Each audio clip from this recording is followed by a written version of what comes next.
Good morning. You're now listening to Kingston Community Radio, airing on FM 92.5 and AM 920 WGHQ in Kingston, New York. This programming is brought to you by our listeners and corporate underwriters who are interested in presenting local community radio. The opinions expressed on this program do not represent those of Pamel Broadcasting or Kingston Community Radio. Listeners are encouraged to send in $10 per month to help bring this program to you. Mail your contributions to Kingston Community Radio, Post Office Box 4364, Kingston, New York 12402. For more information or to donate online, visit our website at mykcr.org. Good morning, this is Dan Gatis. Thank you for tuning in, sharing the morning with us, and being a part of this morning's program. We'll go to our station break for a moment. Hope you enjoyed your meal. And I just want to say, he's lucky to have a brother like you.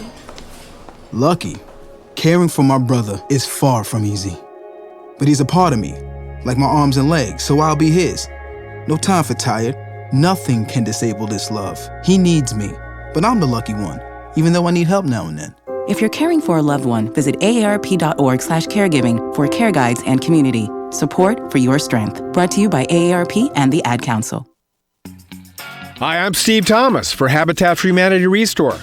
Habitat Restores are nonprofit home improvement stores and donation centers that sell new and gently used furniture, building materials, and appliances to the public at a fraction of the retail cost.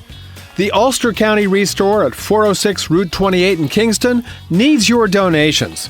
Call our hotline at 845-853-7499 to schedule your free pickup. And thanks.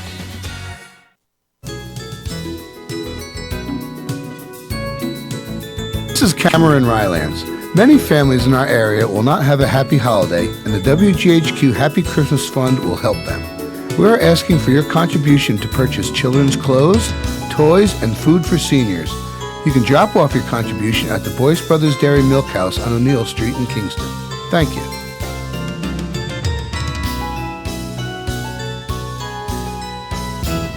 You're listening to KCR, Kingston Community Radio, WGHQ 920 on your AM dial, 92.5 FM, and streaming online at mykcr.org. KCR is talk radio, and that is a 331-9255 hotline straight to us. A good deal of sunshine today with a high of 41. Clear skies tonight with a low down to 22. By the way, it's about 24 right now. Took a little while to get the frost off the windshield this morning. Sunny tomorrow, high near 45, and a few clouds from time to time Wednesday night with a low of 26. Thursday, Thanksgiving Day. Mostly cloudy skies, around 50 degrees, and a little bit of showers possible in the evening with a low of 36.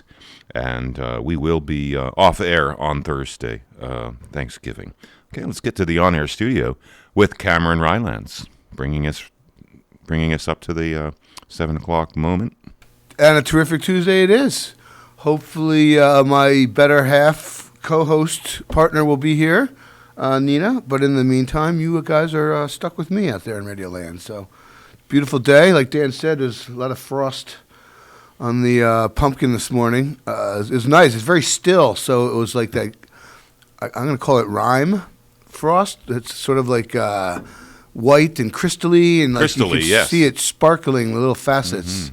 I had to take a picture of it. Which is nice. It took a minute, but it was pretty nonetheless. Yeah. But I'm kind of lucky where my driveway on Fair Street is pretty narrow between the two houses, and it's probably 3 or 4 degrees warmer there, and it's certainly out of any wind. So, like this morning, there's only frost in my back window, not my front window. My front window is up warmer. It's cool. It's like a little microclimate type thing. So. Yes, it would be. Yeah, it's interesting. I mean, houses aren't perfectly insulated, so some of the heat from the houses comes through. Yeah, and in the evening, that's like the south side of my house, so it warms up in the sun. So, and have you ever noticed that sometimes in the evening when it's very chilly, you put your hand on a wall, and that wall is still very warm. Oh, yeah. If it's a south-facing wall or something. That's what's nice about brick houses. They're nice in the fall. They stay warm for the summer, and likewise in the spring when May starts getting hot, the brick houses are still nice and cool. So you can save on energy a little bit that way. But several years ago, a friend of mine. Good morning. Good morning. A friend of mine had one of those FLIR, forward-looking infrared radar, like the heat detector, like a handheld device. You point it.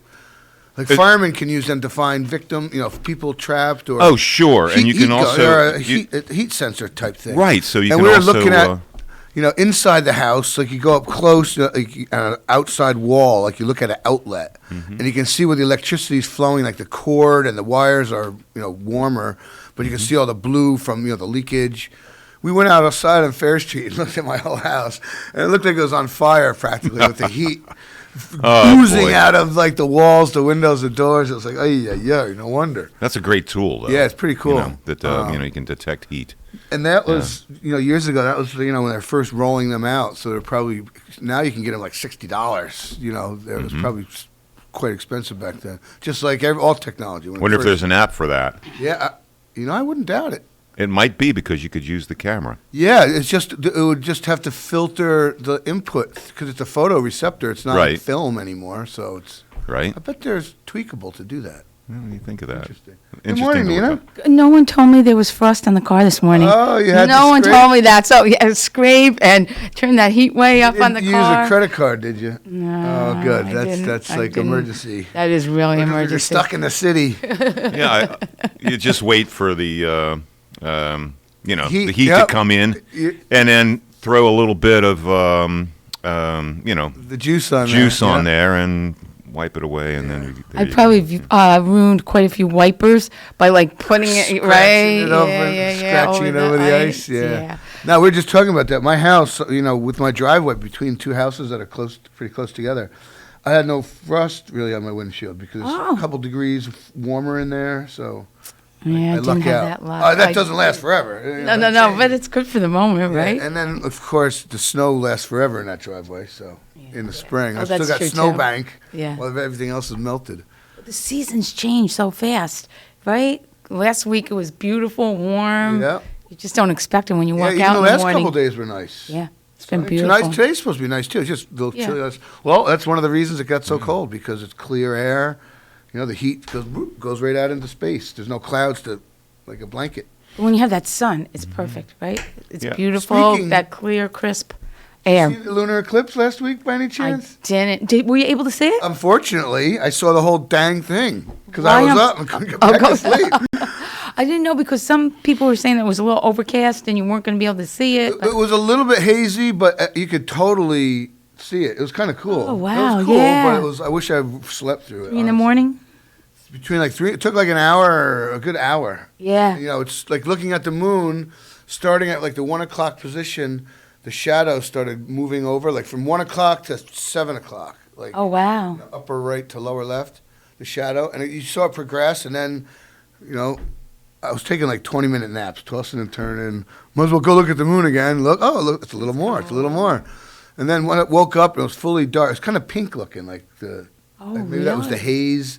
But when it was fully dark, it was like a dusty pink color, sort of, from my eyes. And then tossed and turned, got back up and looked, and sure enough, it started, the sun, started being illuminated, like in the same direction, like the opposite, I would love to have seen it. I just couldn't get out. I was like, okay, great.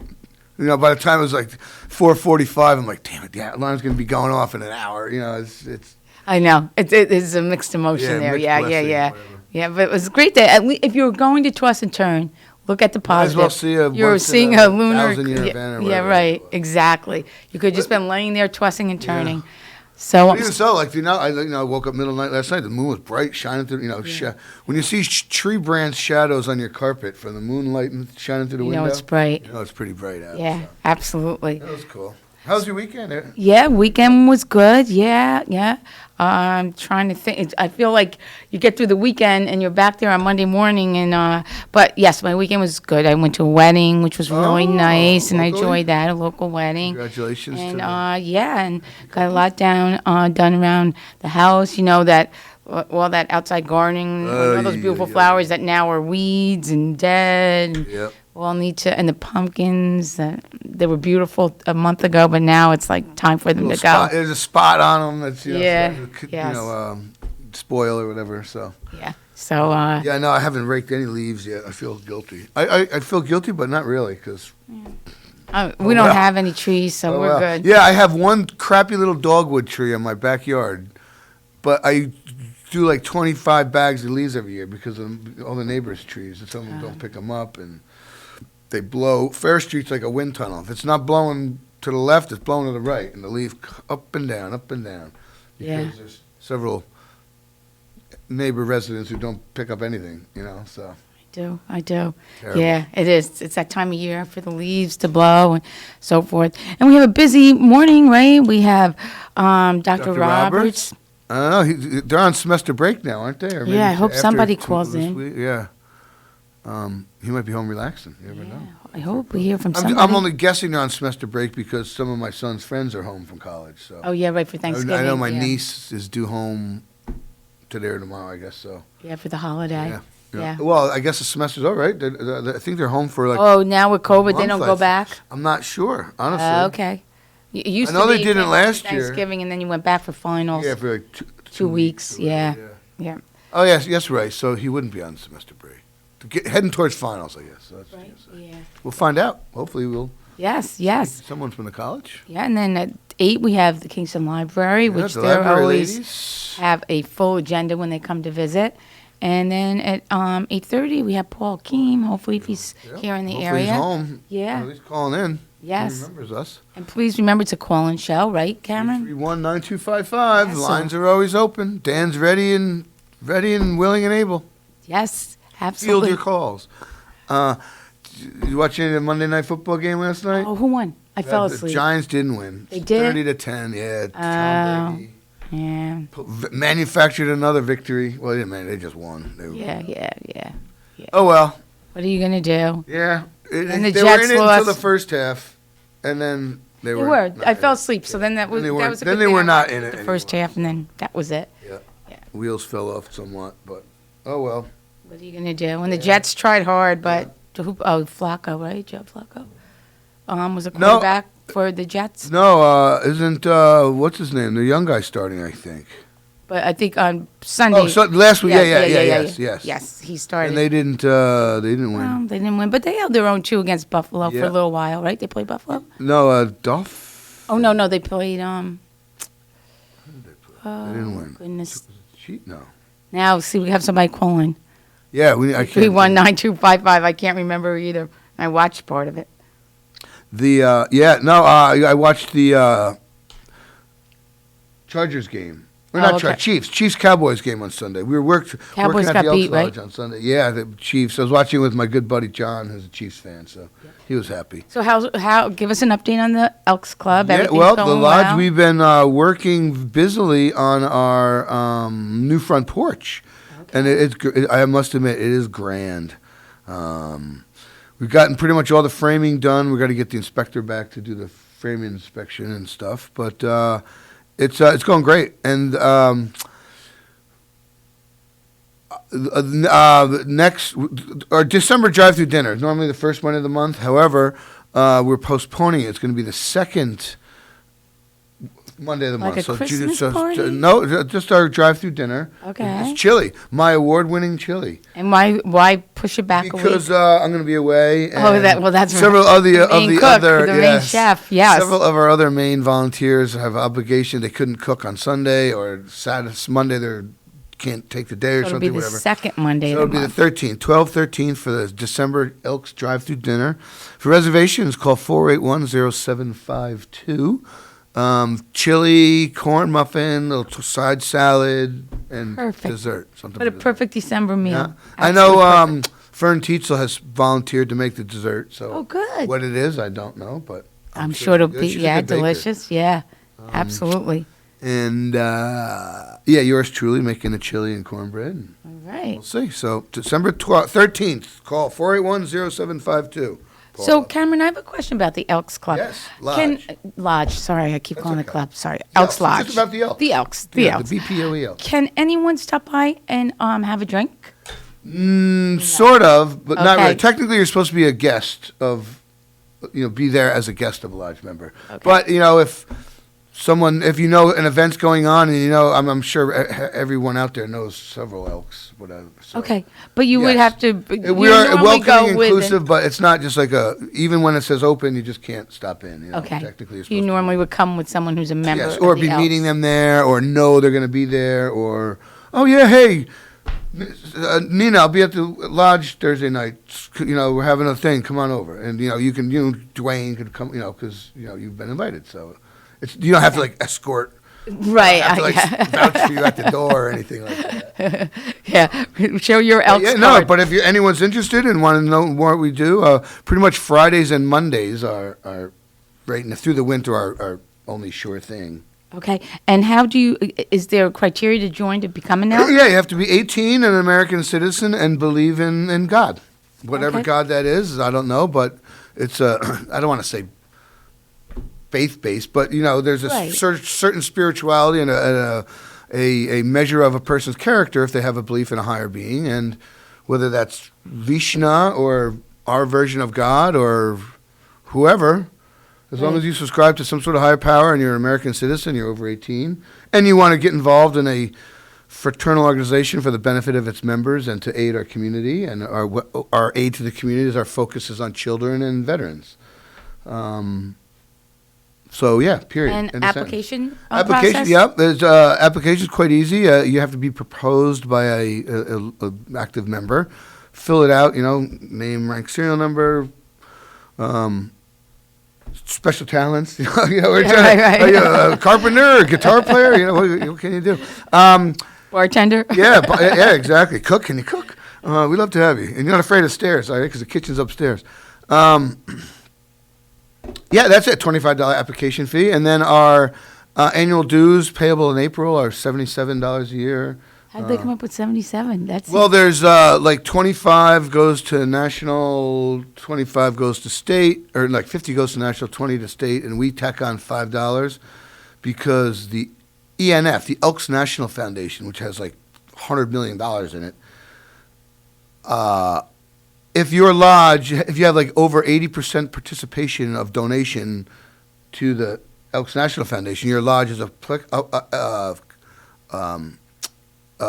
open to apply for grants, which we've gotten hundreds of them over the year. All the Okay. bicycle rodeos, the bicycle helmets, the people's play, the Help Santa, the Babe Ruth, most of the money that we get is doubled or quadrupled, multiplier effect through the National Foundation. okay. So it's worthwhile Yeah, there's for various that $5. grants. There's certain grants. Some are up to $2,500. Must be used for youth education and empowerment services. There are certain grants. The Freedom Grant can only be used for veteran services. But within them, you just can't have a dinner.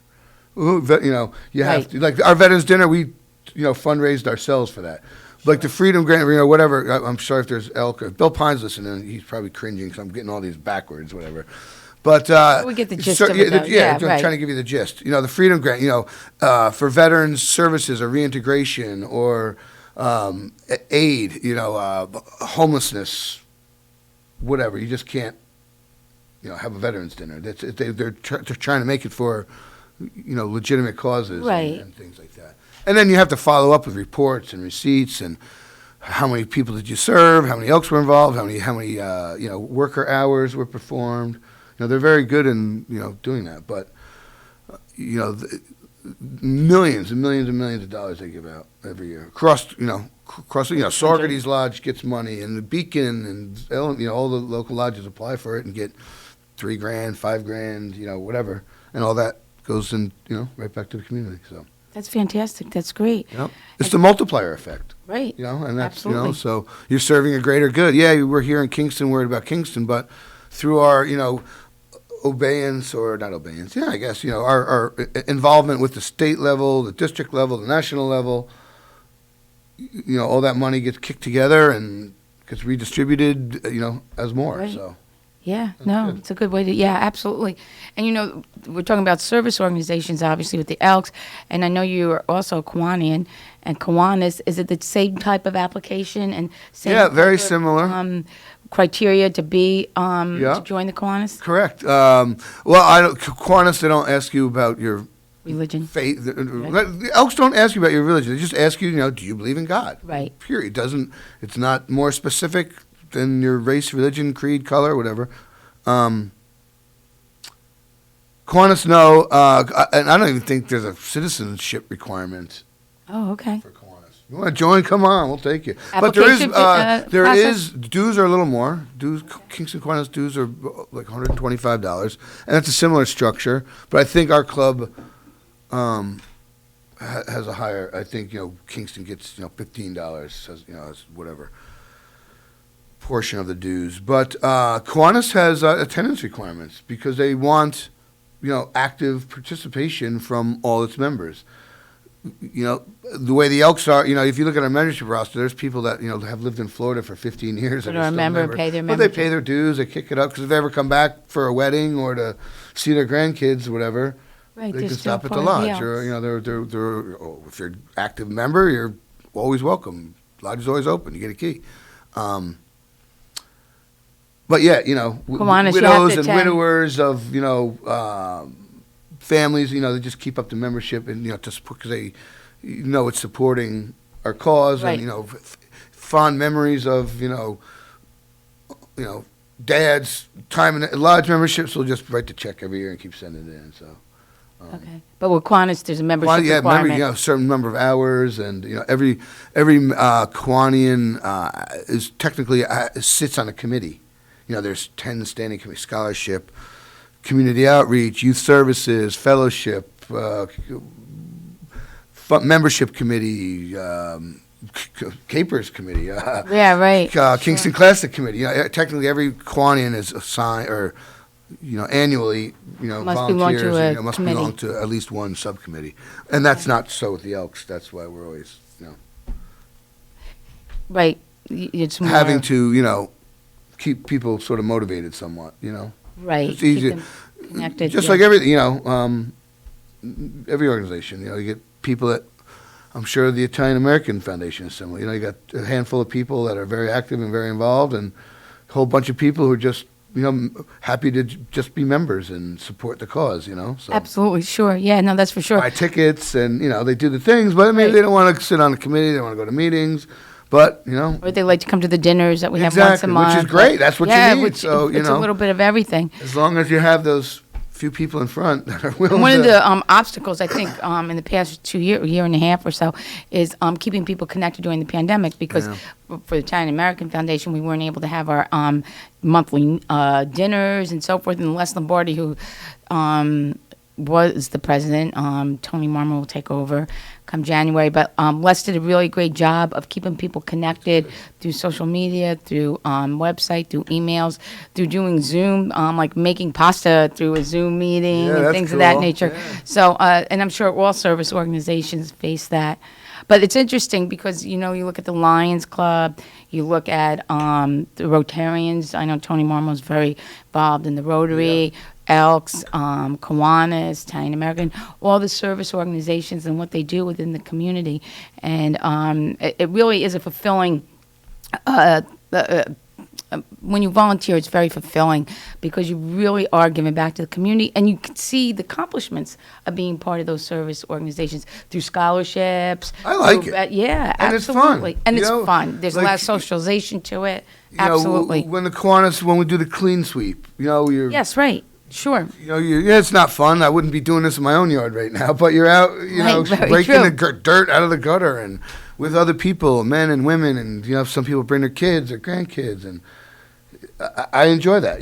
Working at people's place when you're wrapping up the Santa stuffers or packing the backpacks for back to school or Yeah, no, I agree. Whatever volunteer work you're working at the Capers, or serving a dinner for the community. The Lions, do the dinner for the visually impaired and stuff. Right. So Yes. that's fun. You're in the kitchen, and for Lou Lou Kirshner for and all the years, guys. right, And, yeah. don't touch the gravy. That's that's Carol's job. She, Yeah, she right. don't mess with the gravy. That's fun. It's a tradition. It's and I is. enjoy that stuff. Yeah, no, and it's great. And there's a lot of opportunities with all the different service organizations to do that. So, That's a big hole. I'm personally speaking. Kiwanis Forever did the senior citizens dinner at Right. Coleman. Yes, And they did. when I was in high school at Key Club, we would go. 30. Well, geez, class of '84. So however the hell long that ago was. 35, in high school, 36 working years there. ago, yeah. Going to set up the chairs and tables and stuff. And yeah. it's kind of it's it's sad for many reasons. It's sad that Coleman's gone, and it's sad that we have been Traditions, unable to yeah. have that dinner and stuff in the way it used to be. So Right. Yeah, no, that was for I look forward 30 to it. years. That's a they good did. way to get like 6 hours of attendance. Yeah, right. You show up, you help set up, work the dinners, help clean up. It's like, oh wow, I got 6 hours of credits in. So Yeah, and people don't realize that Key Club is a youth extension, right? yes, it has nothing to do with the things you put in locks. It's Kika, Kiwanis Educating Youth. Yes. And it's Oh. that first I was step. I never knew that when I was in Key Club. I was, what do I call a Key Club? And, Kiwanis Educating I never knew that as a Yeah, kid either. I yeah. didn't. No, absolutely.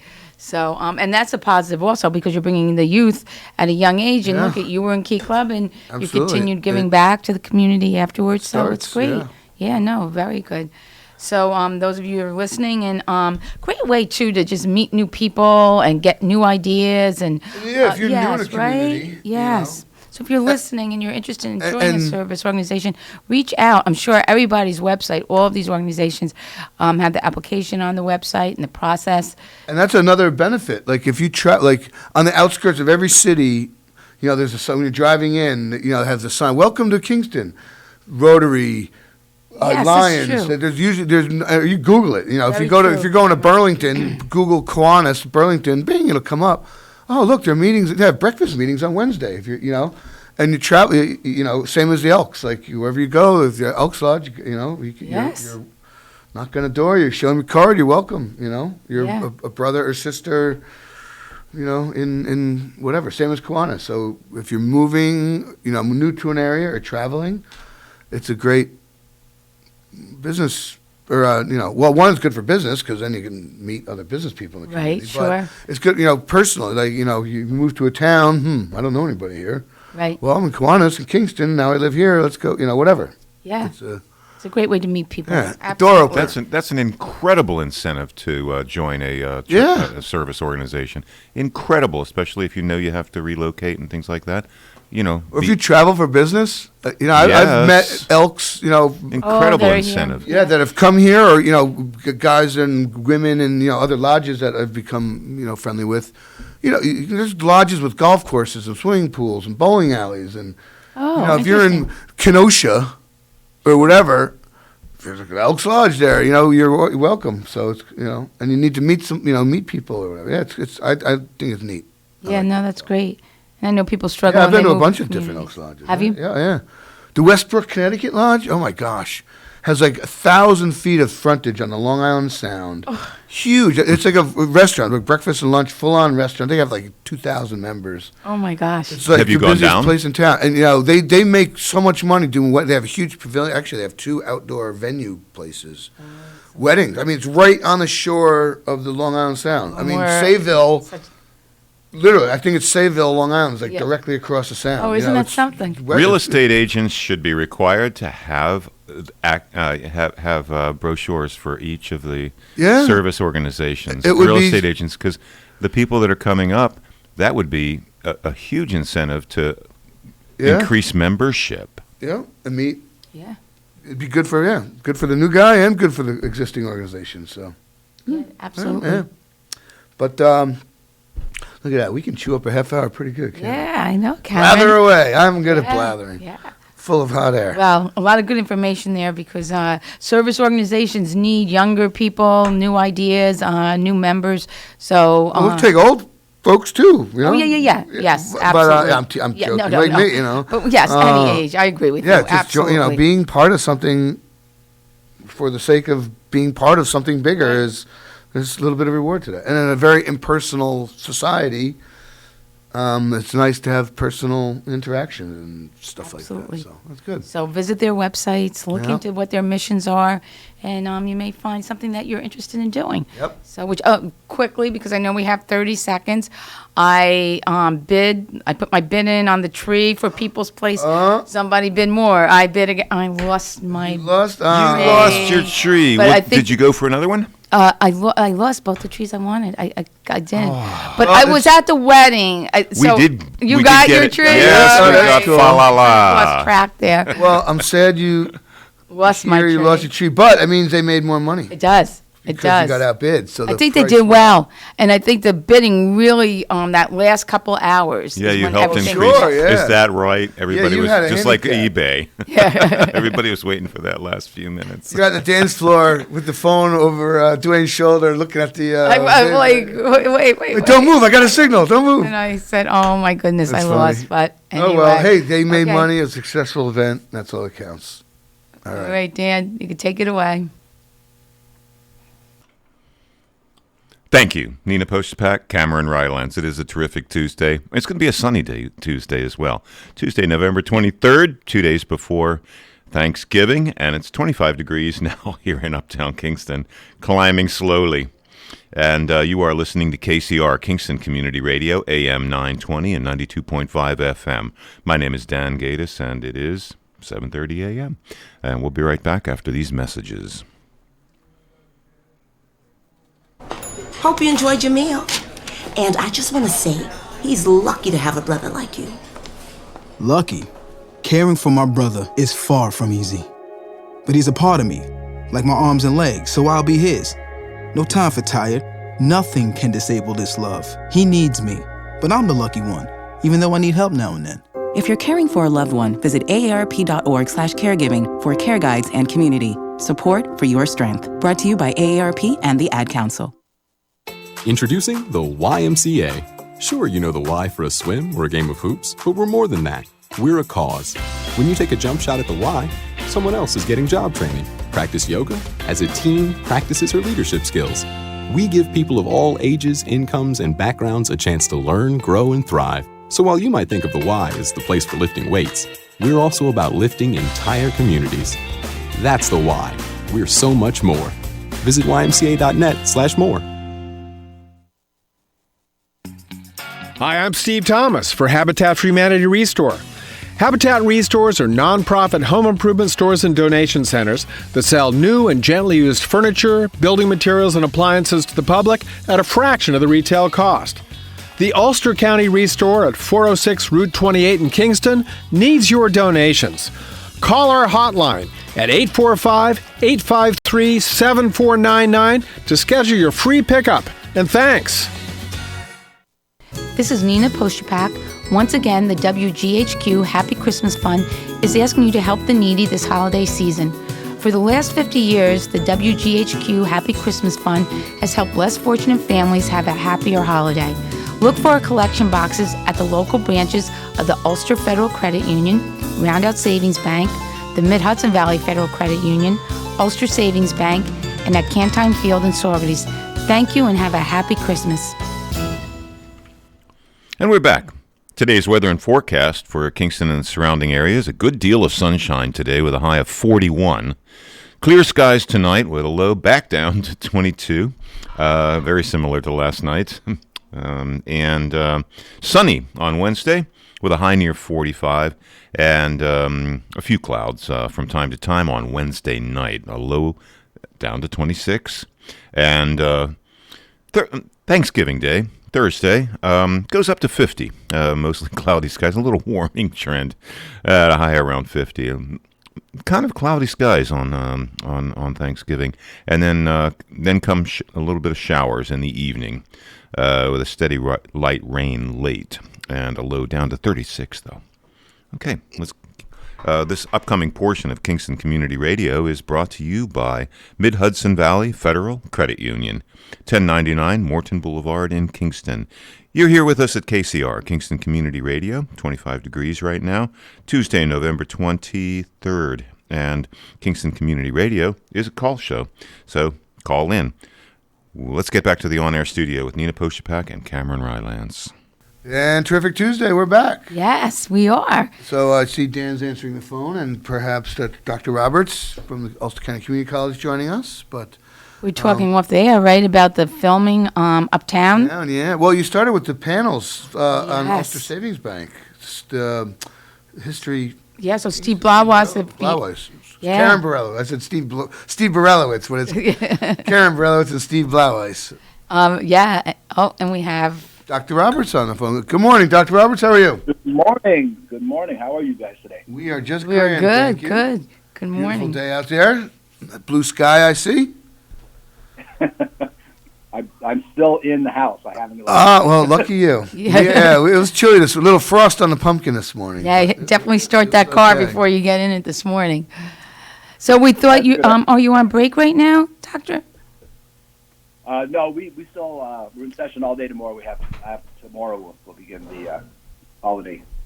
Okay, and that's not until the next semester. It's for. No, that's just for Thanksgiving holiday. Oh, And we okay. have about 2 weeks. You know, we'll slide into December. They'll use 1 week of December. Then they usually do the final exams the second week. So it's coming to a close. Yeah. You know, nice to see this one end. You know, we're looking forward to the spring. Enrollment for the spring is looking about like it was last year, which we're happy. That means it's up for us. But that's down from historic levels, correct? It's probably 15% from historic, but we expected that this year. It's the fall that we have our eye on. You know, that's like everything we do is we're keeping you know, the 1st of August as really the key. So Yeah. Well, 15% is not that terrible. No, it's not at In all. light of, the world situation.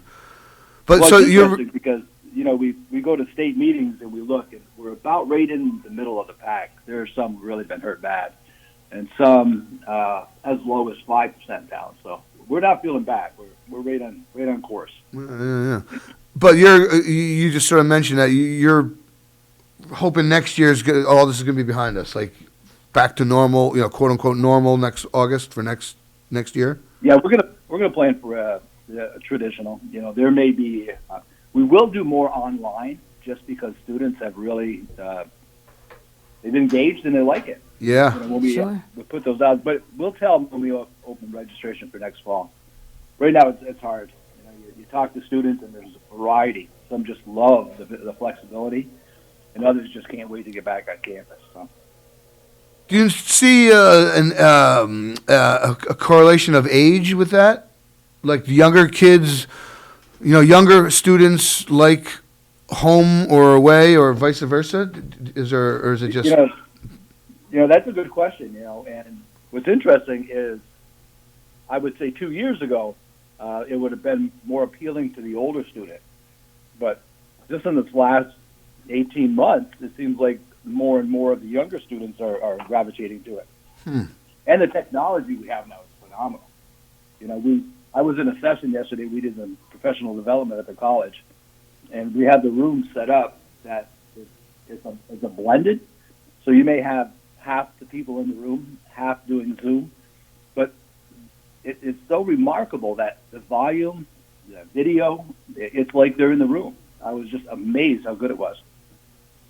That is interesting. So that you have, with the blended, you have the students that are in the classroom, then you have the students that are Zooming into the classroom, and then the instructor is in the classroom?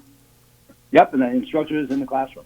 So if you're They really So if you're sitting in the classroom, what are you're seeing, is there a big video screen that you're seeing the Zoom participants on, or? Yes, it's a big screen. It's probably 3 feet by 4 feet. Huh. You know, and with the stimulus money, we got about 18 rooms that are equipped that way. Wow.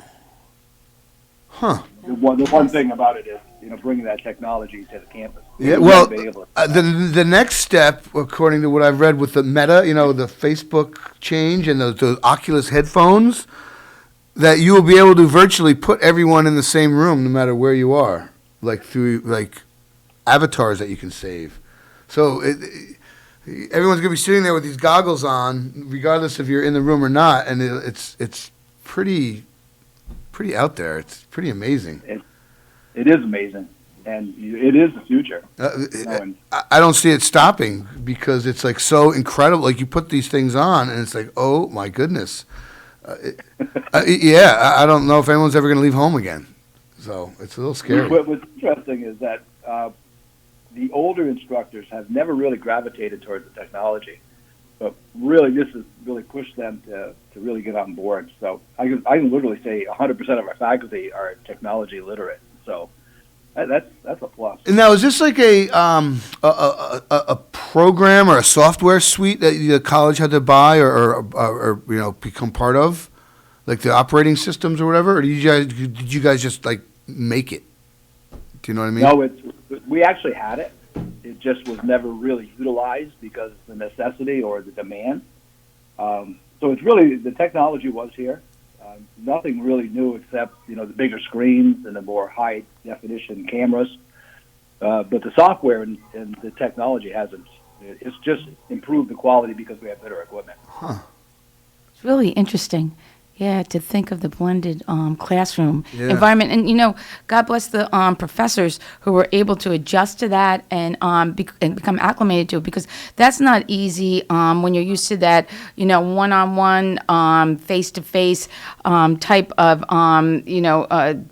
teaching, and then all of a sudden to have both of those, the Zoom and the one-on-one in the classroom. I would think there's an adjustment period there. Did professors find that it was difficult in the beginning doing both the Zoom and doing the blended learning? What's interesting is if we would have had this discussion without a pandemic, it would have taken us 3 years to get everybody up to speed. Yeah. But if it happened in 2 days, in 2 weeks the instructors were competent to do it, which is amazing. But we had some faculty members who were really ahead of the curve on this for years, and they just jumped in as tutors and instructors, and they taught the faculty how to use the technology. And we had a few of our own. We have web designers and people who really monitor our learning platform.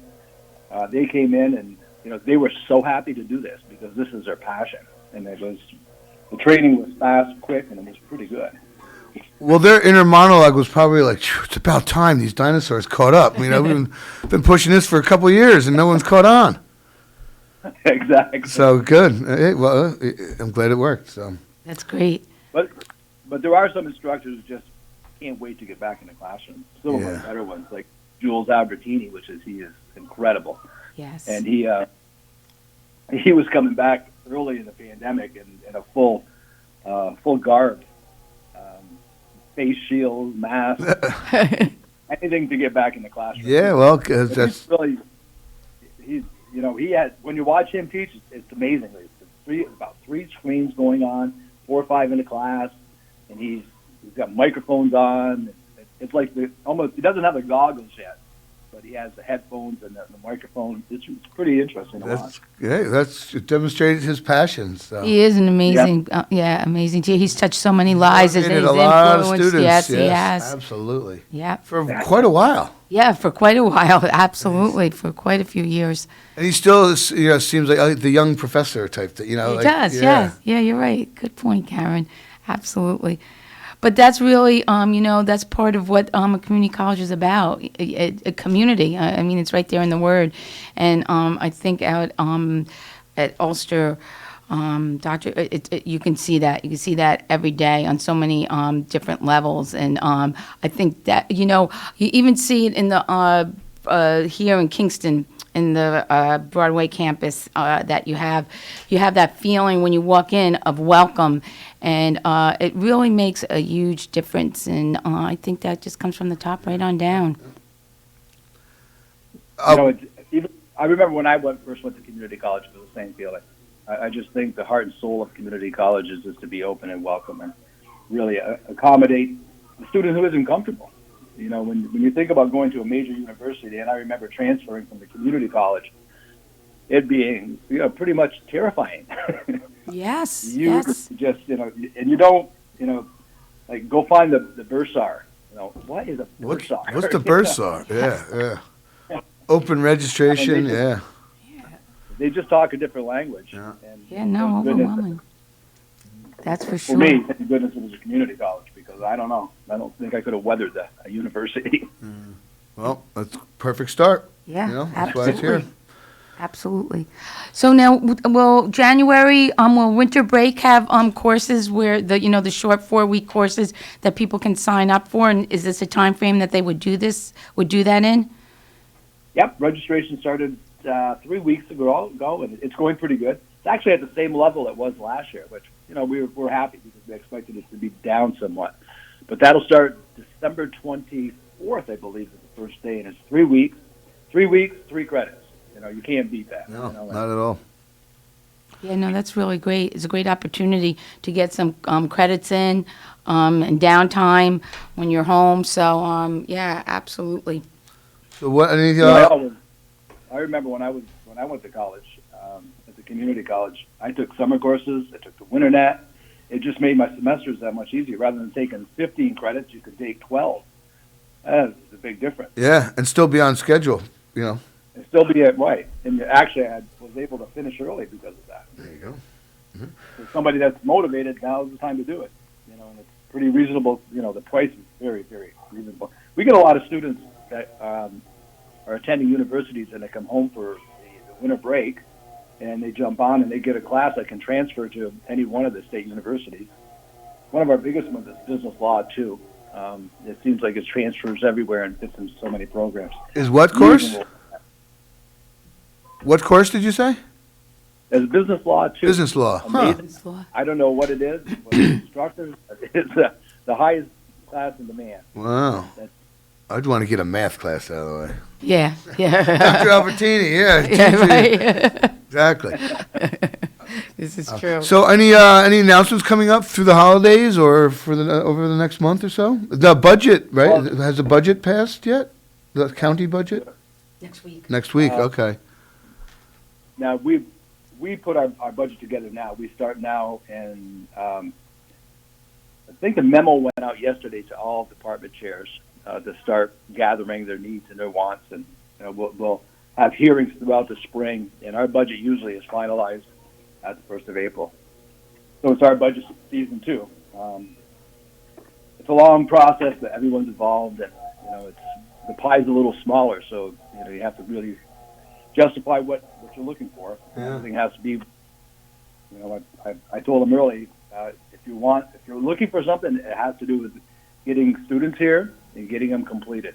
That's the reason we'll fund it. The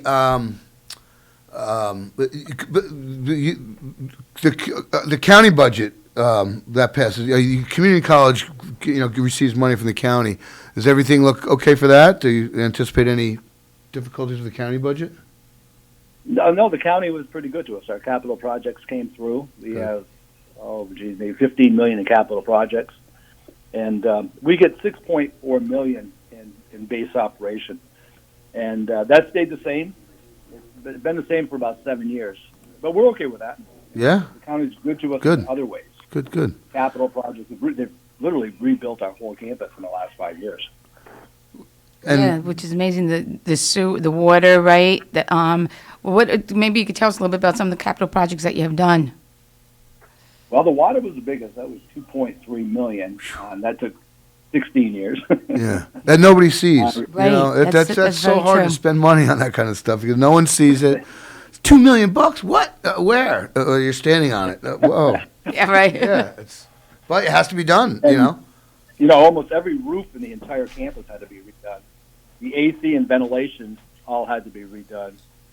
What's amazing is windows. Those windows were, 50 years old, and there's so many of them. Literally, the space between them had cracked, and all you could see is fog. Couldn't even see out the windows. So we just finished one whole building. That was a $1 million project. Oh, I believe it. We have a number of other ones that we're going to progress. In doors, you wouldn't think a door would be inexpensive, but it's amazing what it costs to do doors. We had to put a bridge in to the Vanderlyn building. That was almost $1 million. A lot of interesting things that just deteriorate over years. You know, the sidewalk, the lighting, the ventilation, it just wears out Yeah. after 50 years. Yeah. Pavement, paving a parking lot. Like, wow. Yeah, and we always talk so much about maintaining your infrastructure, because if you don't maintain it, the cost just keeps escalating. So you really do have to have a pretty, a good capital program and capital projects program to really maintain your campuses. So, and Cameron's right. A lot of times you don't see a lot of the benefits of those capital projects. Yeah, no one They're sees not your visible, roof. yeah. But it's the most important thing out there. Absolutely, Yeah, absolutely. I remember bringing Dennis Doyle out to the campus 6 years ago in Water Campus. Best thing I've ever done since I've been there. Because when we were done, Dennis goes, "You're right. You need to get some things done here. This is not sustainable." That's cool. Now, Dennis has been a real champion for us. that's cool. Now, is the county engineering department, I guess, are they able to, do engineering work? We don't have to, contract that out or whatever? No, we have No. to contract it Yeah, out. We most of it's use contracted out. GASNY, which is the state system, and they come in with engineers and planning. Oh, And okay. they kind of coordinate the operation. And it goes out to bid. And, we always try to get somebody local, to Sure. the project. So I didn't realize the state. We had our first President's Challenge students on campus last week, which was unbelievable. What, the new Probably, new class of kids? well, we had 200 on campus last week. Oh my gosh. Oh, it was the first day the campus has been alive in 2 years. It was just so wonderful to see the cafeteria full and the hallways and the classrooms. What an incredible day. Was that a special event for all the participants? Well, we do that. We used to do it twice a year. We bring them all out, you have 9th, 10th, and 11th, and 12th graders. They get to talk to faculty. They get to talk to advisors, plan their, the seniors are now planning for next fall. Then the juniors, we make sure that they have collegiate programs in their schedule. 9th graders get their ID. And we do something that's called President's Promise. They bring them into our auditorium, and usually there's a motivational speaker. This year, Dan Whalen did it. Dan did an incredible job from the Boys and Girls Club. He's a dynamo. Yeah, That's great. he's amazing. And, he's a graduate at SUNY Ulster. And he can tell the story about growing up in Midtown Kingston and what the college meant to him. And Really? That's good great. story. That is great. That's fantastic. Yeah, he's a Going regular. after that, He's a regular guest of ours, and tremendous guy. Oh, busy. Nina sits on their board. She can tell you that he's a dynamite guy. He really is. Very dedicated to the club and to the kids mostly. And, that's why we thought he'd be a perfect speaker, because he knows, he had interacted with a lot of the kids that were there. So to see him in a different venue, I think, was good for them. Absolutely. That's a great event. And when did that just happen last week? Yeah, that's, we had to do it in 2 sessions. But 200 was too much to manage on one day, so we did Wednesday 100 and Thursday 100. Oh, that's great. So we had a duplicate. So Dan came out twice. Good, That's good, great. good. It's amazing how that program has grown over the years, right? How many did you start out with originally? 6. 6. Can you imagine now 200? Active. What a wonderful thing. And we'll have another 50 this year. So we'll have 250 going into the fall semester, which we're getting close to the 300 max, and that's what we'll be in 2 years. So that's going pretty well. And we just got the Johnson Foundation. They had worked with us previously. Yeah. They just gave us, we just found out we were awarded $400,000 to add to the program. So financially, we're doing well. Fantastic. Foundations are, so. That's out of Florida or something, right?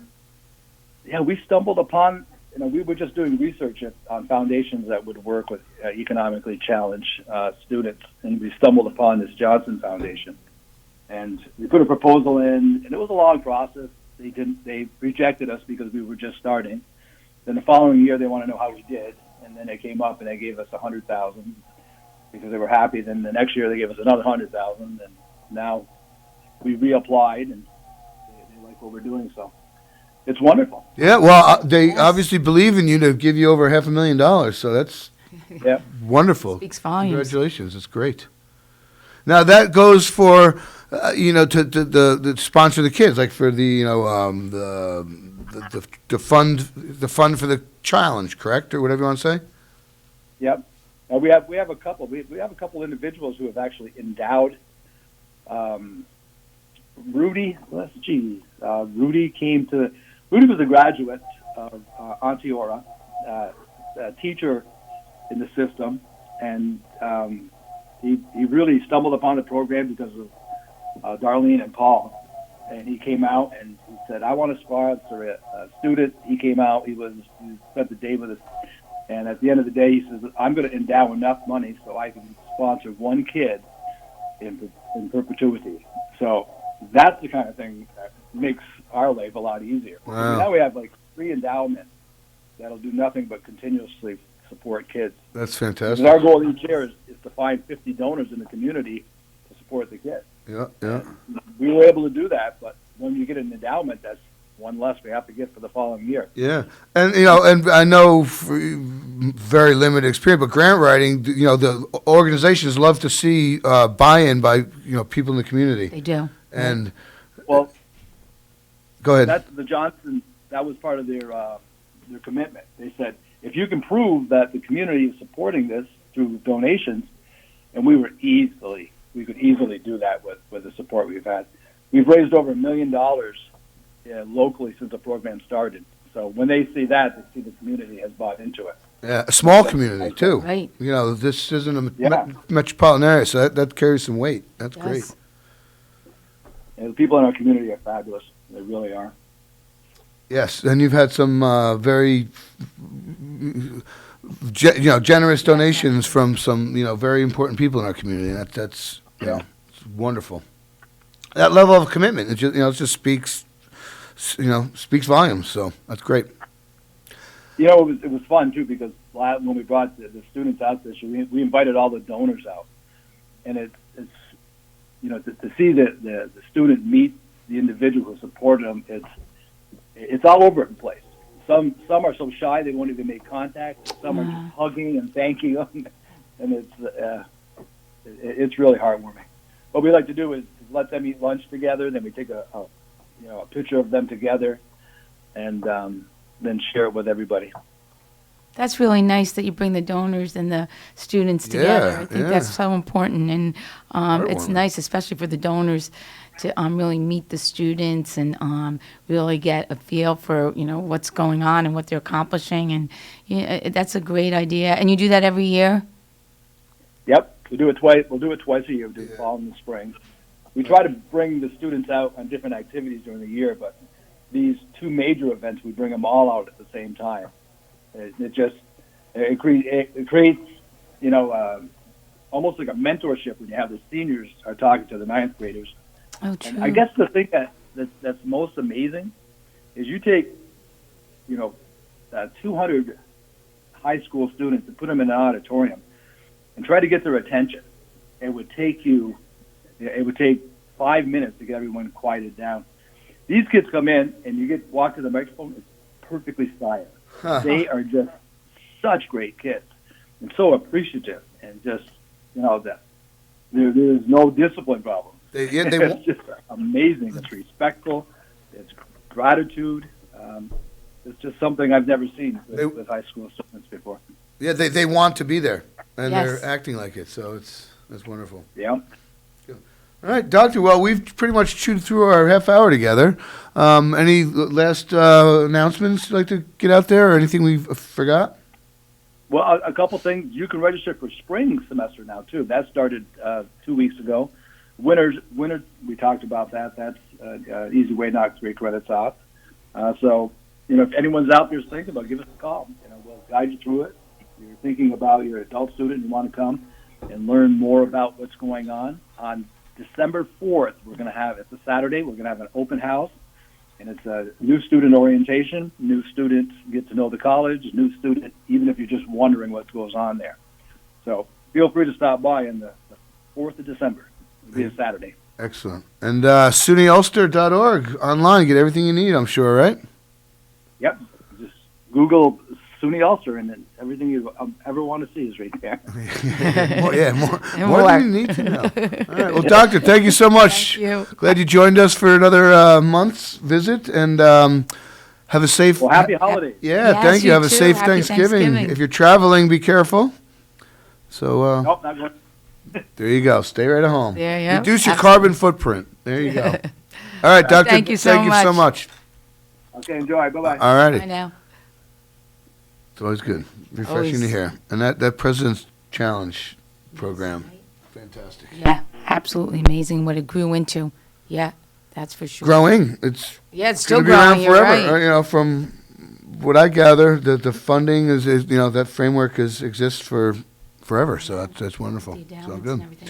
Absolutely. So we'll be back. I think we have a birthday or so, maybe one or Great, two and in we'll there be to read. welcoming the And Kingston I think I hear the Library. library ladies in the other room. So Okay. we'll be back. We'll have a studio full at 8 o'clock. So Dan, why don't you take us to break? Okay, you've been listening to KCR, Kingston Community Radio, AM 920 and 92.5 FM. Our hosts are Cameron Rylance and Nina Postupack, and our last guest, Dr. Al Roberts from SUNY Ulster. And you are with us here at KCR. It's 8 o'clock a.m. and 25 degrees here this Tuesday, November 23rd. And we will be, this last portion of Kingston Community Radio has been brought to you by Mid-Hudson Valley Federal Credit Union, 1099 Morton Boulevard in Kingston. We'll be right back after these messages. Hi, I'm Danica Patrick. Watching my nieces grow, play, and learn is amazing, but not every child gets to be carefree. 1 in 6 kids in the U.S. are hungry. This breaks my heart, and it's something that Feeding America is working to change. Each year, the Feeding America network of food banks rescues billions of pounds of good food that would have gone to waste and gives it to families in need. To help, visit feedingamerica.org. Brought to you by Feeding America and the Ad Council. Hey everyone, let's all stop what we're doing and take a moment. You see? Every moment can be kind of special. But they can be loud moments, goofy moments, dorky moments, it doesn't matter. Because every time dads like us take a moment like that to spend with our kids, well, it's pretty momentous. So let's take a moment to make a moment. Call 877-4DAD-411 or visit fatherhood.gov. Brought to you by the U.S. Department of Health and Human Services and the Ad Council.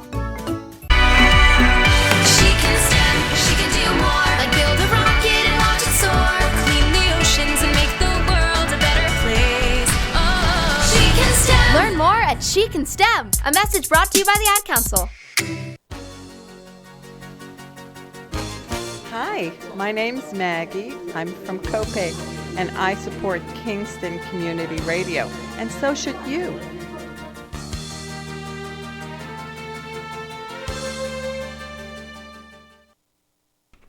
You're with us here at KCR, Kingston Community Radio, AM 920 and 92.5 FM, WGHQ, and our live streaming on mykcr.org. This morning program is brought to you by Robert Baum Commercial Realty, located at 79 St. James Street, Kingston, New York. Visit rgbaum.com for more information. Robert Baum Commercial Realty. You're with us here at KCR, Kingston Community Radio, AM 920, 92.5 FM, and a little bit about our weather for coming up into the holiday. Sunny to partly cloudy today, and a high of 41, and a low of 23 tonight with a clear sky, and sunny with a high near 45 again tomorrow. All sunny, and a few clouds from time to time Wednesday night. Low of 26, and Thursday, Thanksgiving Day, mainly cloudy with a high of 51. And then rain showers come in Thursday night in the evening, becoming a steady light rain overnight, a low of 36. Now let's get back to the on-air studio with Nina Postupack, Cameron Rylance, Marge, and Ursula. Welcome back. And birthday. Can't forget Yes, birthdays. and we're The Boyce Brother, back. Boyce Brother Dairy Milk House cow pie giveaway today Well, first of all, I want to say 25th. Today's the 23rd, but on the 25th is my son's 18th birthday. So if you see Ben Rylance walking around, or go down to Herzog's, the paint department, give him a hard time. Happy birthday, Ben. Yeah, and my brother's birthday is today. My brother John. Yeah, so happy congratulations. birthday to John. So, back to business at hand for the Boyce Brothers Dairy Milkhouse Chiropractic giveaway. We have one official entry today. So today, we would like to wish Betty Zeeb a very happy birthday. And I want to read this email that we got. Please wish my loving wife, Betty Zeeb, a very happy birthday on November 23rd. We are loyal listeners. Thank you. So, thank you for being loyal listeners. And congratulations, much. Betty. You are the Won the cow pie winner. So go see the fine folks at Don't Make an Apple Pie for Thanksgiving. Go to Boyce Brothers, get a cow pie. Save yourself a little effort. Don't turn the oven on. Or, well, you got a turkey or whatever. But don't bake a pie. Go get a cow pie. So congratulations, Betty. Thanks for listening. Listeners, get your birthday announcements in. My KCR, email, hotwire, carrier pigeon, P.O. Box 4364, Kingston, New York 12402.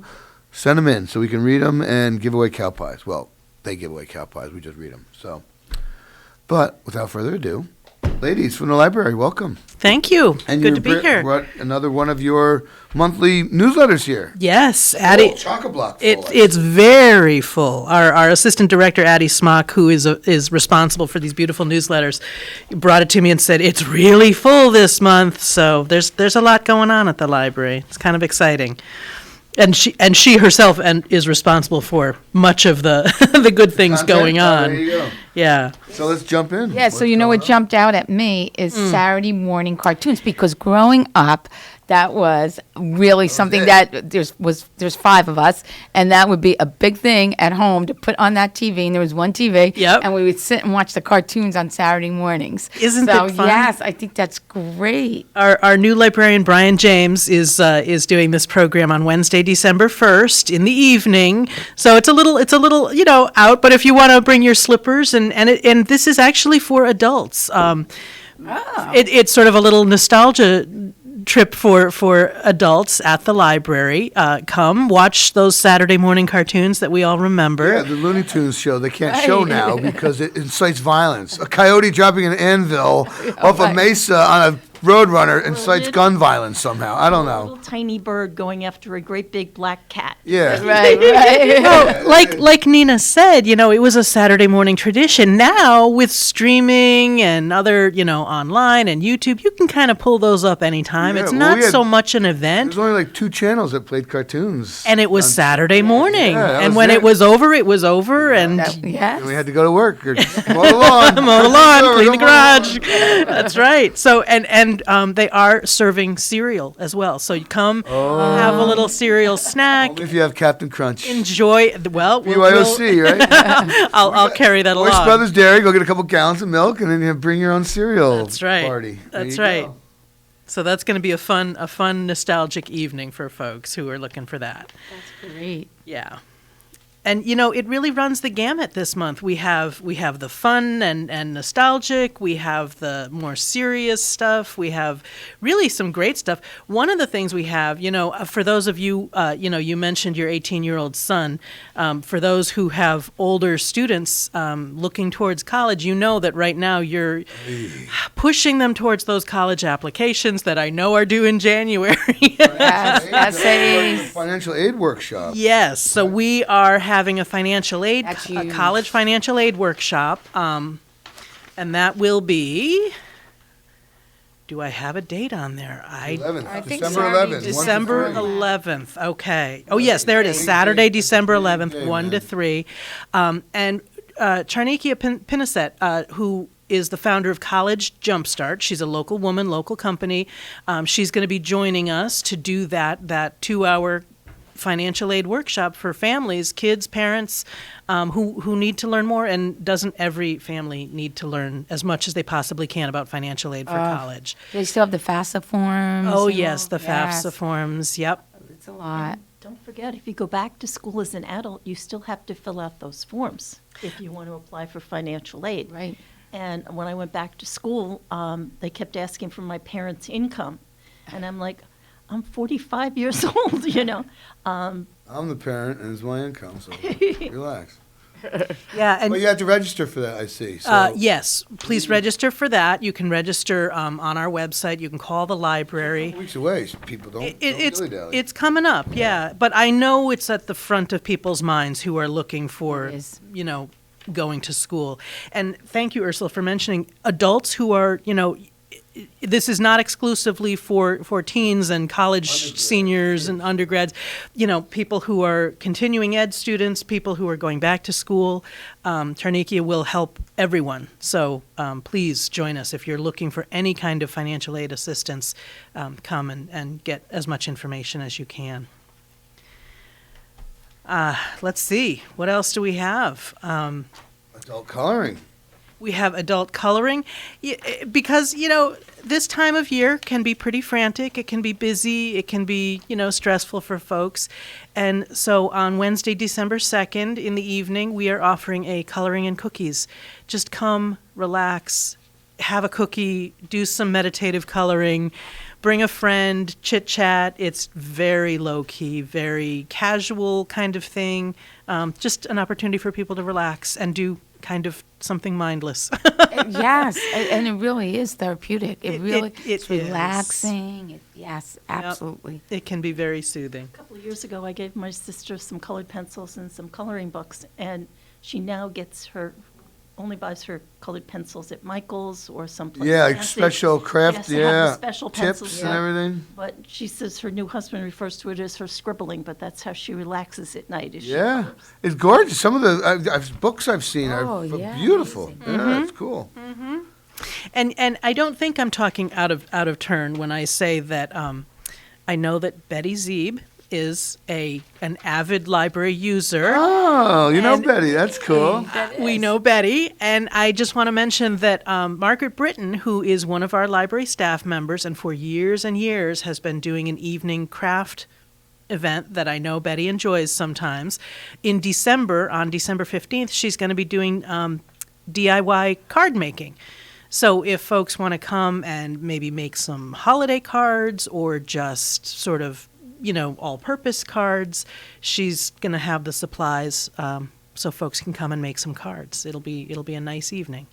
And the price of cards today, oh my gosh. Oh, for a card, it's crazy. And there's nothing like a personalized card. And for people who want something a little bit different, you go to the drugstore, you go to the bookstore, you see something, but maybe you want to put your own sort of spin on it. So come and use the supplies from the library. And very romantic to make your significant other a homemade card. Who doesn't Special from the heart. Right. Who doesn't love a homemade card? With a whole sentiment in it, not something Hallmark put in there, but something that's you've thought about for a few minutes. Yeah, that's right. Yep. I bet we all have those drawers at home. We do. Have, those special homemade cards from whomever. Yeah, it's nice. It's nice. So what's Meet Libby? Meet Libby. So Libby is an app that you can use. It's an app that you can use to access the library's collection of ebooks and audiobooks and magazines. In fact, I was talking about being in a 90-minute line recently. I pulled up Libby on my phone while I was there, and I was reading the digital magazines, searching for Thanksgiving recipes. So you just go on your phone, go to the App Store? Yep. Okay. And it's a way for you to access the library's e-collection, a lot of the e-collection that we have. When you set it up on your phone, it ties to your library card. So you don't have to keep putting your library card number in. You just go in under your account and you borrow things the same as you do if you go to the front desk. I cut back $300 on magazine subscriptions by using Libby. Yep. These magazine subscriptions that used to be like $10 a year are now $75 or $100. And we have hundreds of magazine titles through Libby that you can subscribe to, and those are no waiting. Like you just go and check them out. Some of the books, they might already be checked out. You might have to put your name on a list to get them, but the magazines are right there, ready and waiting. Oh, that's great. Yep. And so Meet Libby on Wednesday, December 29th is an opportunity, if you're unfamiliar with Libby or if you've tried it and are struggling a little bit, to come to the library and have our staff walk you through it, so you can get that all set up for yourself. And I love having that on my phone. I really do, because I run out of a book, I finish a book, and you just pop right on Libby and check out another one. Or if you're looking for some time to kill, waiting in a doctor's office, or for the kids or whomever, read a magazine on Libby. Yeah, that's great. Yeah, I have it on my tablet rather than my phone, because my phone is a little tiny screen.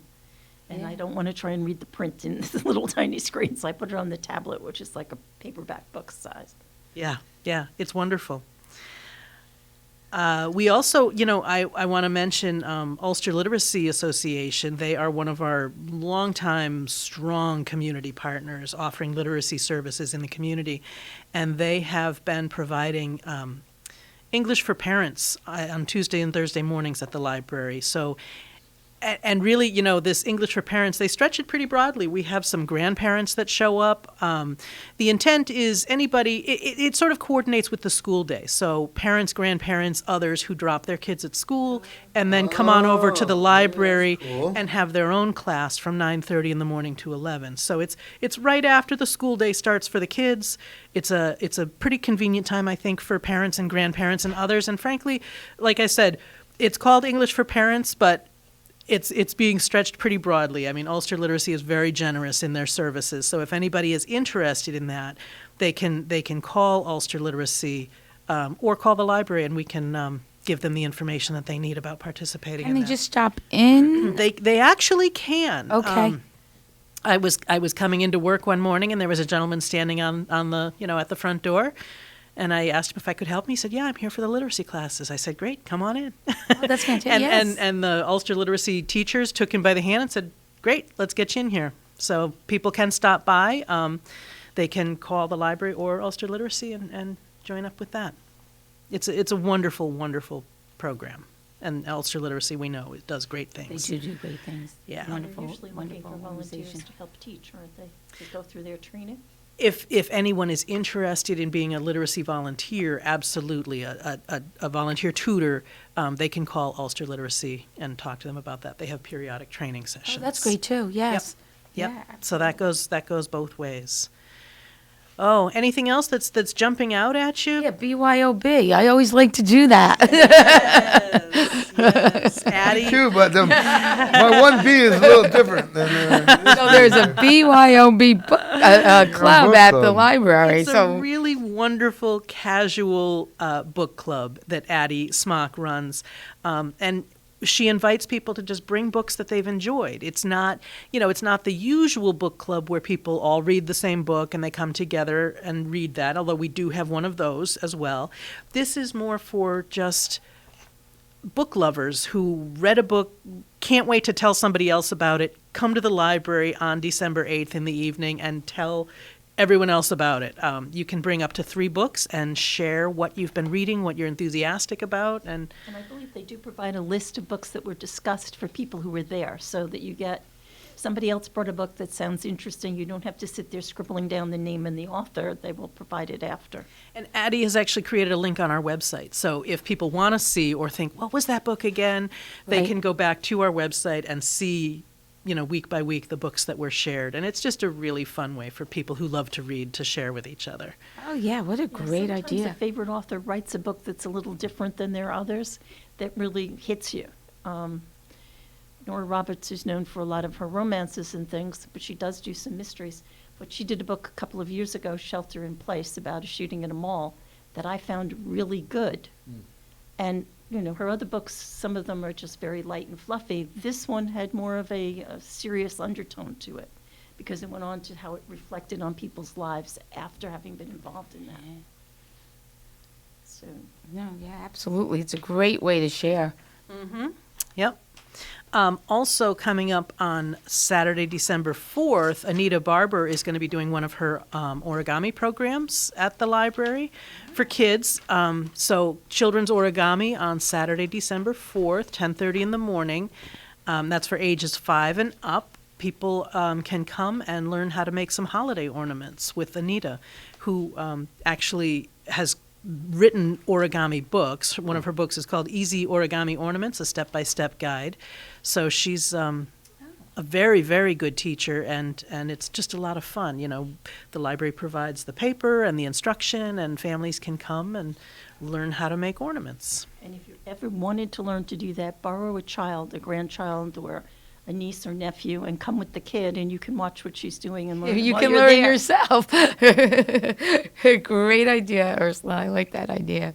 And they can call the library, the Children's Library, at 331-0507, extension 7, right, if they have any questions. Exactly, yes. And, we were talking about sharing books, bring your own book club to share face-to-face with people. But Addie is also inviting people to fill out a form on our website to write up a short review.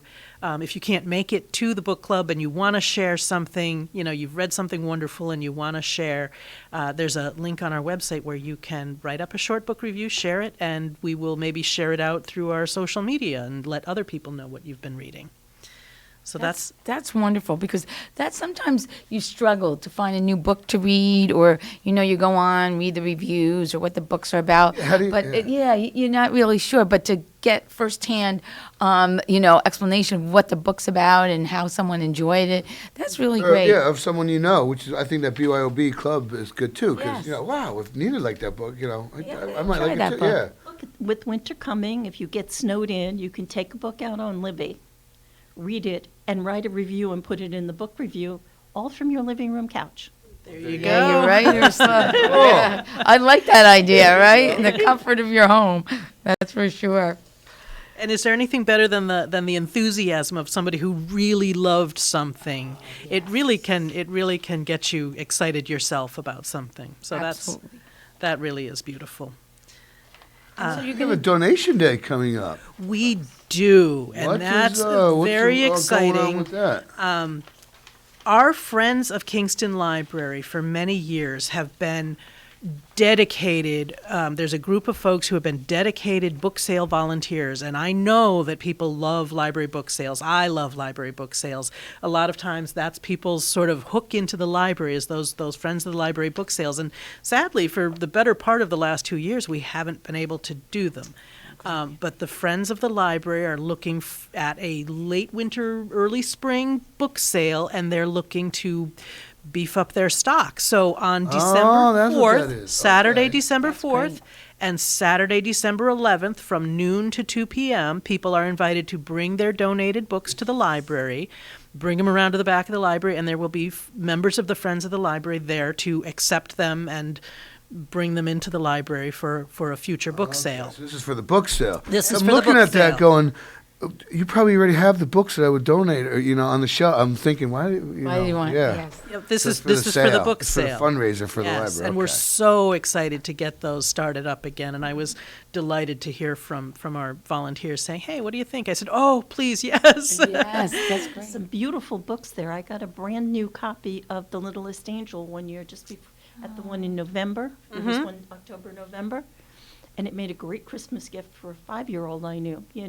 Right. And it was beautiful. And we always have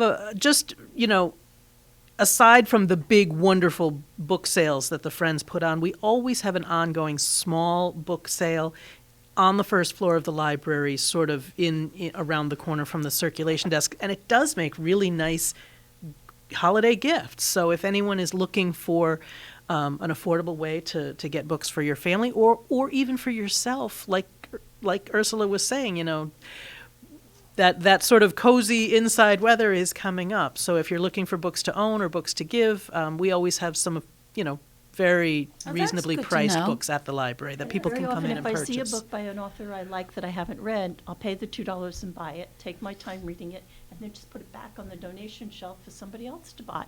Right. And they are in very good shape. And I have run out of book storage space at my house. Oh, that's what happens. Yes. I have a Kindle with 900 books on it because there's just not another bookshelf in my house to put anything on. Yep.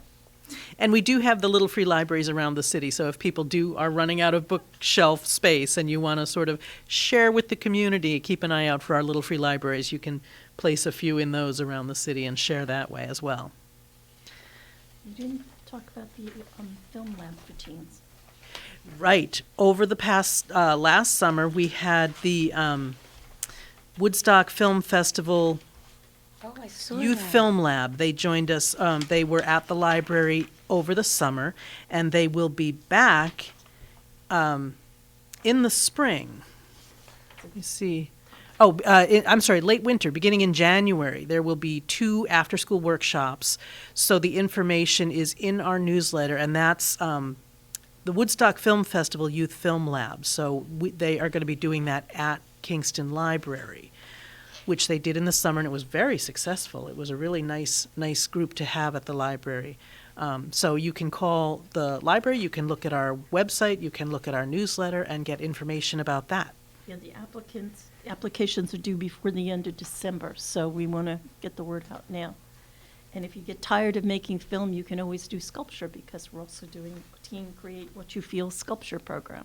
Yes, that's after, sort of during winter break. So on Thursday, December 30th at 4 p.m., there's going to be a clay workshop, a clay sculpture workshop for teens at the library. Fun. Yep. So all kinds of different opportunities for artistic expression.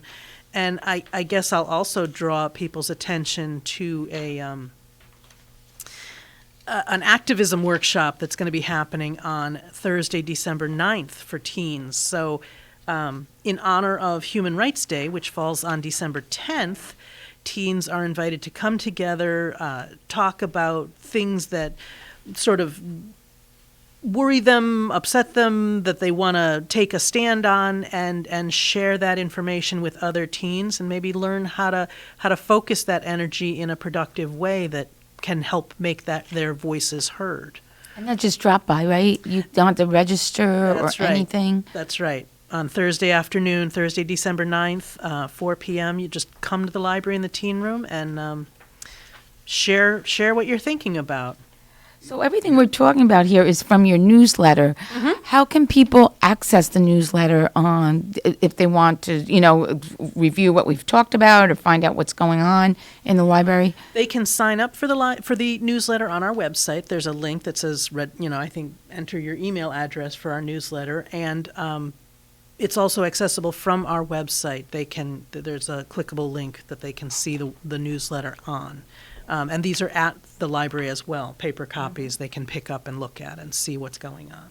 It's really well worth it to go to the newsletter because everything is in here for the month. Yeah. Yes. I just got sucked into some of these book reviews. I know. You're just talking about artistic expressions. How's the ukulele meetup going? The ukulele meetup is going great. That's cool. It's so much fun.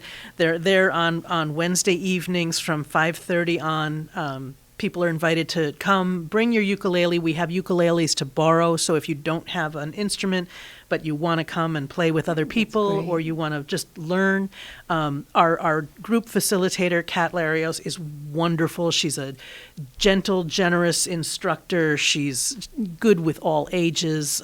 We have some parents and kids who come together and play. We have adults. We have young people. It's just a wonderful group, and we feed them too. So there's a little bit of food and some music, and it's a wonderful way to spend a Wednesday evening. Now, I have to ask you, there's so many different events that you do over the course of a month, and they're very diverse. Everything from young children to adults and so forth. Do you have a committee that brainstorms, or do you have who? I mean, because this is amazing, all the things you do each month, and every month it changes. Yep. We have a wonderful, talented staff at Kingston Library, and I'm gonna say that the bulk of this is 3 people. It's Stephanie Morgan, who's the head of our children's department, and she is doing the origami. She does a weekly story hour. She's doing all the children's programming. Then we also have our assistant director, Addie Smock. She and Brian James, who is our other adult services librarian, do the teen and adult programming. So they themselves are sort of a programming team, and they, keep a calendar and look at what the other folks are doing and kind of talk it through. And just decide what might be interesting and fun. And they listen to patrons as well. I was gonna say, a lot of stuff probably is feedback from your patron, your customers, whatever. Absolutely. When our staff hears patrons saying, "Oh, we would love this or that," or who would think of ukulele? That's what made me really Well, the Catskill Ukulele Group, Babs Mansfield and Phil Mansfield, her husband, they are like the Johnny Appleseed of ukuleles in the Hudson Valley. They really were the impetus behind ukulele groups in libraries. So they were the folks who made sure that we had the instruments and the money to take care of all this, and they've done it at multiple libraries around the area. So that's listening to your customers. Exactly. You came up with this. Somebody came to you. So exactly, Babs. I met Babs in another venue, and she said, "Hey, I've been thinking," and we worked together, and she helped us make it happen. So. Fantastic. It's great. Quickly, I know we're getting back to the bottom of the half hour. Contact information, phone number, website, and so forth. Yes, our website is kingstonlibrary.org, easy to remember. Our phone number is 845-331-0507. And people can follow us on social media, Instagram and Facebook and Twitter. Find us. It's easy to find us, Kingston Library, on all of those platforms, and follow us and see what's going on. Go on the website today. And please come to the library. We're fully open. We do ask that people wear masks in the building, but From new borrowers to senior borrowers, we like them all. Come on down. Yeah, and go on the website and sign up for your library card today. Yes, please. All right. Well, all right. Thank you, ladies, and happy Thanksgiving. Happy Thanksgiving. Thank you. We'll see you in December. All right. Dan? Thank you, Ursula and Marge. And thank you, Benjamin Franklin, for opening up the possibility of public libraries. It's now at the bottom of the hour, and you're with us on Kingston Community Radio, KCR, at AM 920, 92.5 FM, WGHQ, and our live streaming on mykcr.org. It's Tuesday, November 23rd, 27 degrees now here in uptown Kingston. We started the day with a temperature of 24, so it's going up to 41 degrees today. This last portion of Kingston Community Radio was brought to you by Robert Baum Commercial Realty, located at 79 St. James Street, Kingston, New York. And visit rgbaum.com for more information. Robert Baum Commercial Realty. We'll be right back after these messages.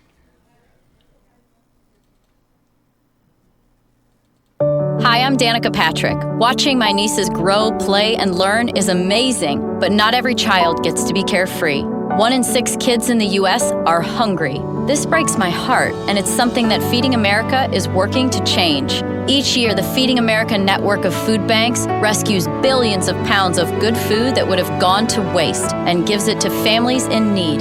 To help, visit feedingamerica.org. Brought to you by Feeding America and the Ad Council. Hey everyone, let's all stop what we're doing and take a moment. You see? Every moment can be kind of special. But they can be loud moments, goofy moments, dorky moments, it doesn't matter. Because every time dads like us take a moment like that to spend with our kids, well, it's pretty momentous. So let's take a moment to make a moment. Call 877-4DAD-411 or visit fatherhood.gov. Brought to you by the U.S. Department of Health and Human Services and the Ad Council. Hi, this is Tony Marmo from Norman Staffing, and we've been bringing together employers and job seekers since 1980. If you're an employer and have job vacancies, let Norman Staffing help fill them with permanent or temporary workers. We screen, interview, and recommend the best candidates for your company. We make the employment process easier and faster for you. Please call Norman Staffing for your employment needs at 338-9111, 338-9111, or normanstaffing.com.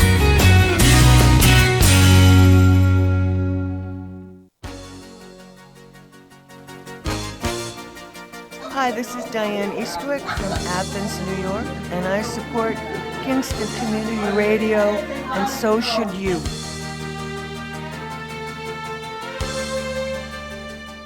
And we're back, and thank you for being with us here at KCR, Kingston Community Radio, AM 920 and 92.5 FM. A powerful community bank is one that has leaders that are involved in their community. At Rondout Savings, they invest in the success of our community by working side by side with local people and local businesses. Rondout Savings, always working for you and our community, with branches in Kingston, West Hurley, and Hyde Park, and also online at rondoutbank.com. Equal housing lender, member FDIC. Sunny to partly cloudy today with a high of 41 and a clear sky tonight with a low down to 23. And Wednesday, sunny with a high near 45. Gorgeous day tomorrow. And a few clouds from time to time on Wednesday night. A low down to 26 again. And Thursday, mainly cloudy with a high up to 51. And then because of the clouds on Thursday, it's bringing in a little bit of rain showers Thursday night, and a low of 36. Let's get back to the on-air studio with Nina Postupack, Cameron Rylance, and our new guest. Who is that? Paul Hakim, good morning. And we're back on. We are back on the air, live. Good morning. Good morning. Well, thank you for that intro, Dan. That's right. Yeah, it was a pregnant intro there. There you go. Yeah. So what, how are you? What you got going on? Thanksgiving in a couple days? Happy Thanksgiving, everybody. Yeah. Happy Thanksgiving. I can't believe we've got like frost in the ground already. Right. 80 degrees a couple of weeks ago to this, but I pulled my skis out last night. It was so chilly. Iron 'em up. When I walked the dog last night, my hands were so cold. I was like, God, I better get my skis ready. Get them ready. There you go, yeah. Make sure the rack fits still, everything. Right. Yep. Yeah. Yep. Yeah. My Well, son's already planning. Is he? Yeah. They're making snow yet? Yeah. Yeah, up in Bel Air, right? Yeah, Killington's open. And is Bel Air making snow? I don't know. Probably Hunter is I don't trying think it's been to. warm enough in the Catskills yet, or consistently. Cold enough, yeah. Cold enough, warm enough, whatever. Yeah. But, going through the stuff, I think I need some new ski equipment. I'm still skiing my straight skis from The old schoolies? 20 years ago. Yeah. That's like the old golf clubs that like a golfer doesn't want to give up. It's like those the are wooden, their like the old- clubs. Those yeah. are your skis. The wooden driver. Yeah, that's right. Right. Well, I gave up on golf years ago. It just wasn't fun anymore. Yeah, you don't enjoy it. now we started shooting sporting clays. Have you ever shot sporting clays? Not legitimately, no. So you walk a course. Yeah. It's like an 18-hole course. You walk with a foursome around with a scorecard, like a golf foursome, and there's a different challenge at each station, and it's either 4 or 6 shots at each station, and you pull the trigger at each station, and it relieves stress as opposed to building stress with Yeah, the golf no clubs. doubt. And where do you do that? Well, so there's a few different places. There's Orvis has Sandinona in Millbrook, but in New Paltz on North Putt Corners Road, you make the left on Shivertown and then near the Bruderhof. Oh, okay. So that's a great range. I think they've got 26 or 28 stations, and they mix it up. Oh, wow. So the course is different every time. What's the name of that, Mid-Hudson Sporting Clays. Huh. And it's open to the public? Open to the public. You just show up. You get a golf cart if you're into not walking. Right. And again, you go out with a foursome with your shotguns and, You can rent equipment there and all that? They have guns and, you go out for a 100-round course, and it's a lot of fun. Well, golfing, if I break 100, I'm happy. So 100 shots sound a little easier. Paul, what I like it is I've never heard of that. I've never heard of shooting clays. Oh, yeah. Right. Well, as opposed to just shooting clays, where you go out and they'll have a flurry or they'll have like that box set down into the ground, and then you just shoot your skeet and they'll just shoot them out in different directions and you stay in one place. I mean, that's okay too, but walking, you get the same kind of feeling and the camaraderie of walking in a foursome through the woods, hanging out with your clan, and you get that little competitive nature too. Oh, sure. Except you're going for the high score, not the low score. Right. You're counting the hits. Whatever. Yeah, that's right. So, that's how, if golf were like that, I'd be You'd real, be okay. I'd be really good. That's right. That makes two of us. No, but it's all good. How about you guys? What are the plans for the holiday? We're staying here. Yeah, laying with low. My sisters, yeah. Yeah, it's nice to have family in town, so that's what we're doing. Yeah, I see that they're, talking about COVID and some restrictions again in some states and try to keep your parties small, but haven't really seen too much of that, like, brewing locally. But unfortunately, I think, the COVID monster's still around. My wife's mother's in a nursing home in Syracuse, and it amazes me, all that data's gone. You don't hear any of these numbers anymore, but she's in a nursing home up in Syracuse. She's 89. There were 42 people in her wing. They all got the booster, and a week after all of them getting the booster, 22 of them got COVID, and there were 9 deaths. Wow. Fortunately, Mary's mom, came through it. She just had mild cold symptoms. Wow. That were visible, but it totally knocked the wind out of her sails. So major setback. But you don't hear about this anymore, right? So they're just saying, a rise in positive cases, but there's so many people that are getting breakthrough cases, even younger people who are vaccinated, they're just not getting as sick. Or getting tested. They're saying, there's a 3% increase, but that's only in the number of people who are tested. Right. I've never been tested. I'm not against it. I just never have been tested, so I'm not part of the statistics. So to me, there's got to be way more virus in the population than they know about. But it doesn't matter testing. who's positive, right? It's, who's having the heavy Sick. symptoms, who's getting really in the sick, hospital, and the deaths. But now it seems like the statistics and the baselines have changed, and they're concentrating on different things. We were talking about this last week. It all started as flatten the curve, remember? Mm-hmm. It's like, everybody's going to go through this. It's going to go around, but, flatten the curve. We want to minimize the impact on the hospitals so the hospitals don't get overwhelmed. And now it's changed to you can't get this, right? Or you've gotten it, right? So, with flu, it's like, okay, you're probably going to get it, right? But if you're vaccinated, you're not going to get it as bad. And the same with COVID. I've been traveling extensively. I got my booster. I guess I'm the opposite of anti-vax because I don't agree with it maybe, but I'm still doing it because I'm high risk. I'm traveling constantly. Got my booster, yeah. But I got my booster, and then I went back the next week, and I got the flu shot in the left arm, and I got the shingles in the right arm, and it was like, what else you got? Exactly. But I did notice my cell reception is much better since I got. Oh yeah, well that's the chips they put in here. Well, I got the triple play too, right? Right. So. Yeah, there you go. Those chips are tuning into this government satellites. That's right. If you have a Nokia phone, you might get a little static. My iPhone works really well. Yeah, they're in cahoots. Yeah, Jobs is in cahoots with the chip maker. Yeah, and I don't want to make fun, but people have serious concerns, and everybody's got to do their own thing. But again, I guess I'm going to fault the reporting agencies because nobody knows what we should or shouldn't have, not get. Should we not get it? Is it okay to get it and be vaccinated? You don't hear all this stuff anymore, and I think most people are just ignoring it now, right? It's just noise in the background.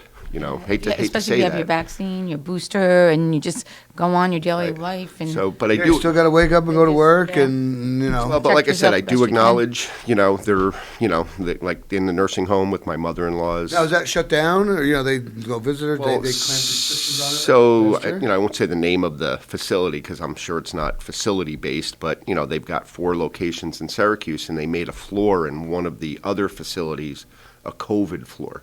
So they moved her over there for, till she tested negative for, a week or whatever, and then moved her back. But what else is being swept under the rug? You know what I mean? You'd think that 9 deaths in a nursing home in one population city, would make the news, right? Or, have an impact or something. But, I truthfully don't know what the reporters are reporting anymore. You know what I mean? They're regurgitating, So if you've got some young kids there, investigative journalism. I mean, they should bring that major back because I don't think they have that anymore. No, it's just right. I think it's just regurgitate what you reposting. heard. Yeah, reposting whatever. I laugh when I turn on Spectrum News sometimes, and not picking on them, but it's Channel 1 or Channel 6 on my channels. Yeah. And sometimes I'll be flipping through the channels and I'll come across, they'll have like a morning show, and they literally show and read the headlines of the newspaper. Do you ever see that? Yeah, So they yeah. go through The and go, headline, the New York Times and Wall Street Journal, and then I love it when they do the Post. Yeah, the Post is always- Yeah, but they're the Page best. 6 on the Post, yeah. But it's all regurgitation, and even you saw during political season, all the stuff, it was like the Wall Street Journal reported, so it's okay. So we're trying to sell Wall Street Journal, you're trying to sell your news outlet, or you're trying to sell the Wall Street there's Journal. no original reporting, And, So- did you validate what that guy said or gal said? Right? Blowing it back up. Yeah. So, I don't know, interesting times. I suppose with traveling so much, as you go to different parts of the country, you can see the reflection of the media there, as opposed to what we're reporting up here in New York, down in North Carolina, or wherever you travel. Do you see a difference in reporting as you go from area to area, or is it the same, basically? Well, I think in the other areas, they don't dwell as much. You know what I mean? They don't take a story and run with it and sensationalize. I think that I see more of a difference in the people than the reporting. For better or for worse, here in the Northeast, we live with our politics as a patch on our shoulder. Okay, it's like this is my identity, right? And don't mess with me. Nobody's got an open mind anymore, right? And it's kind of sad. And it's not like that in most other parts of the country. I'm sure you go to California or, some places, but I'm in a lot of the southern states and nobody talks about politics. Oh, really? There's no conversation about it. It just really, it's something that's happening in the background, and sure, during a, major political season or something, sure, you'll see the yard signs, you'll see this kind of stuff. But to me, it seems like here, it's all about it's all about your party Us and and them, us and them, and it's sad. And I'm unfortunately one of those people stuck in the middle. I hate the extremes on both ends. Neither party does. Neither party represents what I am about. And I think you're in the majority. I think but you don't hear from us because you hear from the extremes on both sides, and you never hear from all of us in the middle. Well, you go to a party, that's the one that shuts the conversation down. That one person with the extreme views, no matter which way it is, and it's like, okay, let's move on. Right, exactly. Get me another. How about those Yankees? And it's kind of sad. There's no civil discourse anymore. There's no conversation.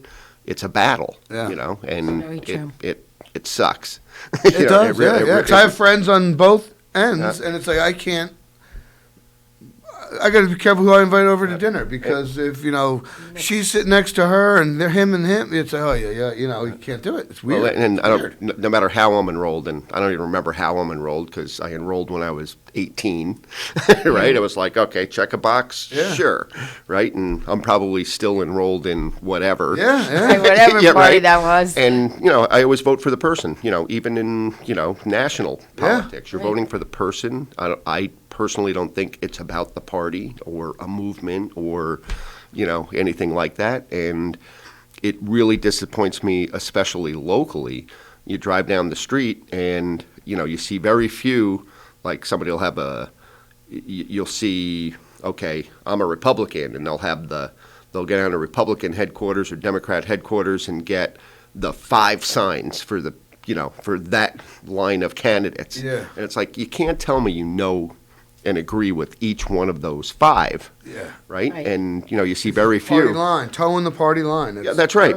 Terrible. And where's that going to get us? Especially locally. I live in the town of Hurley, and what's politics got or party politics got to do with they don't even pick the garbage up. They plow the road and they collect taxes. Yeah, don't even have a water system or anything. And they collect more taxes, right? But there's no municipal services. There's a highway department. Do we have any other employees? No. It's a bunch of volunteers, planning boards, all that type of stuff, zoning boards. And it's just interesting, how that whole dynamic How works. party politics can matter in that. Yeah, I see what you mean. Yeah. Well, interesting. Town of Kingston, Republican across the board. Right. It's just because those folks happen to live there and they're involved, and they just happen to be Republicans. I know there's Democrats voted for them. You know what I mean? So it's. Well, being involved in politics for 42 years and seeing the evolution of what has happened over those years, there used to be a time where Republicans, Democrats, conservatives, liberals could all have their opinions, could sit up in the legislature, could be our state senators or something. But at the end of the day, we would all get together and there would be that friendship, that exchange of ideas and the respect for one another and the respect for what each individual thought or the platforms that they were promoting at the time. That doesn't exist anymore, and I can say that truly from being intimately involved in the political scene, and that's a shame. That's a shame, and I say to people all the time, when you talk about like your town of Hurley or your town of Kingston, your local elections are probably the most important elections. Don't get me wrong. Obviously, yes, of course, the President of the United States and so forth. But your local elections is what affects your daily life. Your town supervisors, your mayors, your town councilmen. And people don't, the voter turnout for local elections is like 30%. It's a very low voter turnout as opposed to governor's races and presidential races. So very true. And then I would hope that people that get into office, like you say in the town of Kingston is very Republican, well, I would hope that the people that are getting elected there is because they're doing a good job and not necessarily because they're Republican or Democrat. Yeah, exactly. That's exactly that's my what you point. would hope to be. Yeah, absolutely. Well, so we don't have debate anymore. Everything's too emotional. People does. are taking yes. Taking too much of this stuff to heart, like it matters, right? Yeah. It's a football game or something. Right. It's not. None of it matters. It doesn't matter. Well, at least in a football game, you have a couple beers and you're okay. Yeah, exactly. Right? Agree but or disagree. So I had somebody who was involved in national politics, and they said that their observation was that. The big change happened like 10 or 15, the time flies by. It was 10 or 15 years ago. They changed the congressional and Senate reimbursements, okay, because it used to be they didn't have all of these funds to keep going back and forth to their district every weekend, right? So now they're traveling back and forth constantly. It's like, hey, I'm going to Washington for 3 days, 4 days, going in there, putting the gloves on and, going to go fight for you, right? As opposed to the way it used to be is like they were stuck in Washington together. They all had apartments. They were all not only working together during the day, but they had to go out at night and see each other at dinner and at the bar or whatever in the gym, exactly. Because it was like, because then it was like, okay, we're part of a community, and wow, I'm not going to be that polarizing to Cam at this meeting or in this debate because, oh my God, I'm going to see him at the bar later, right? And then have to have a shake his hand and be at a human level. Yeah, exactly. Our wives got to talk to each other or whatever. Right. I've met some of that social media driven too, because now you can. Just a few keystrokes, you can criticize people. In your old days, you had to call them up or, whatever. Right. I think that's so anonymous and easy to do. That's a really good point, Cameron. I think that really has affected politics on many levels because you do have the ability to hide behind that keyboard and do things that otherwise you would have to do face to face. It was right down to grade school and middle school with the bullying. Bullying epidemics. Right. Yeah, same thing. Yeah. Or just, even asking somebody out on a date, you think about what it used to take to. I'm going to go. Palms are sweating for 3 days. I'm going to go ask her. I'm going to go ask her. Between fifth period or sixth period. She's always by her locker. Yep. What am I going to do? She past me and smiled, and now. Oh shoot! She's talking to Bill. Yeah, whatever. You sweated those things. Yeah, Same as. Now it's like, ooh, I'm going to swipe right. Yeah, right. Whoa, it's a match. She likes me too. Criticize your kid's dance teacher, or little league coach, or something. Before you had to at least go to the game and say, "Hey, coach, I don't like the way you're yelling at the kids." Now you can blog it and post it and whatever. It's terrible. Yeah. Now they're starting to concentrate on that, but they're starting to look at.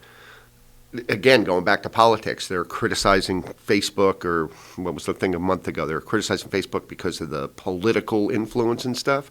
And the story really started as, manipulating the psyche of the teens. Right, that is how it and then all of a sudden the story changed and morphed over a day or two, because that first lady, ex-Facebook, whatever, Right, she testified. came out and it was like concern about the kids. And Young women, it started. The it detrimental effect to young women's psyche. and within a day, and I was like, oh my God, that matches exactly what the social dilemma, that Netflix little thing said. And then they went right to politics. Then the media took it and ran with it and was like, oh God, it's affecting our politics.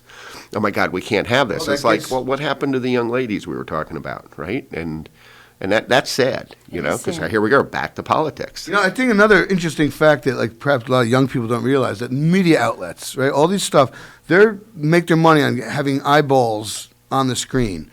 NBC News isn't in the advertising of showing sitcoms. They're advertising selling commercials, airspace. That's how they make their money. Yes. CNN users, Fox. I mean, they're not telling you this news to give you the factual information. They're giving you this news so you listen to it and watch, and their ad space, the revenues. It's not about. They're not altruistically giving us information. They're just trying to bribe us to listen or whatever, so they can monetize that. And it's not and like it's like that. every once in a while. I think everyone needs to remind that. It's like they're not altruistically giving us info. They're just trying to fill the 24/7 news cycle. It's tabloid news, right? So that's what in Europe, you travel to Europe and stuff, I always enjoy that. You turn on the BBC, you've got anchormen reading the news. Yes. There's no emotion. Charming British accents. No eye rolls and like, oh my God, I can't believe that he did that, right? Kind of thing while they're delivering the news, right? And that's... We don't have that at all. Yeah. And I don't even know where to look for my news anymore. It's like you bounce around, you go from Business Insider to here to there, even trying to read.